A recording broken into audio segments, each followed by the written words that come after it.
এরকম একটা গাঁদা ফুলের পিঠে যদি থাকে কিন্তু সবাইকার মন ভীষণ ভালো হয়ে যায় আর ভীষণ খুশি হয়ে যায়। দেখো বন্ধুরা, গাঁদা ফুলটা কত সুন্দর লাগছে। এরকম গাঁদা ফুলের পিঠে যদি তোমরা বানাতে চাও তাহলে এই রেসিপিটা তোমাদের জন্য। এর সঙ্গে শেয়ার করব। দুধের মধ্যে গাজরগুলো দিয়ে দিয়েছি আর এবার এগুলোকে একটুখানি হালকা সেদ্ধ করে নেব। গাজরটা সেদ্ধ হচ্ছে সেই সময় দেখো ফ্রিজে থাকা কিছু সন্দেশ আমি আগের দিয়ে বার করে রেখেছি। তারপর এগুলোকে হাতের সাহায্যে এরকম ছোট ছোট করে গুঁড়ো করে নিচ্ছি। তোমরা কিন্তু সন্দেশ যদি না থাকে তাহলে কিন্তু তার বদলে তোমরা নারকেলও ব্যবহার করতে পারো, বা গাজরটাকে আরেকটুখানি গ্রেট করে নারকেলের সঙ্গে একটা পুর বানিয়ে নিতে পারো। আমি কিন্তু এখানে সন্দেশ আছে বলে তাই সন্দেশটা দিচ্ছি। একদম খোয়া ক্ষীরের মতো হয়ে গেছে। এবার এটাকে আমি সাইডে রেখে দিচ্ছি। গাজরগুলো কিন্তু মোটামুটি সেদ্ধ হয়ে এসেছে। এবার কিন্তু আমি এটাকে গ্যাসটা বন্ধ করে একটু ঠান্ডা করে নেব।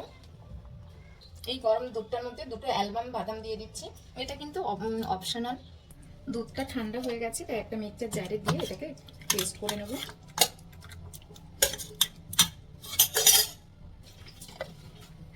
পেস্টটা আমি এর মধ্যে দিয়ে দিচ্ছি কড়াইতে।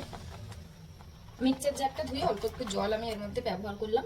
সামান্য একটুখানি নুনও দিয়ে দিচ্ছি। দিয়ে এবার এটাকে ভালো করে নেড়ে নেব। আর 1 কাপ চালের গুঁড়ি আমি এর মধ্যে অ্যাড করে দিচ্ছি।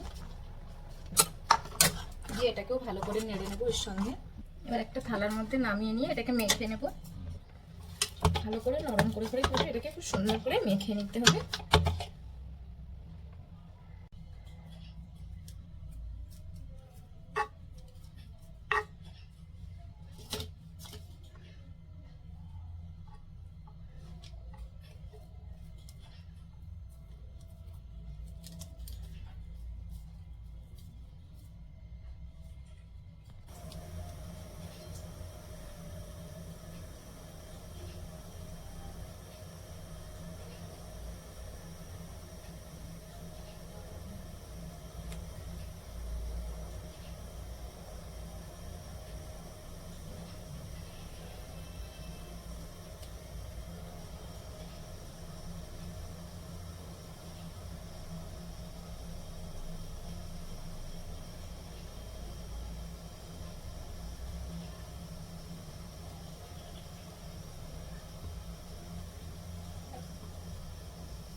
সমস্ত গাঁদা ফুল আমি তৈরি করে নিয়েছি।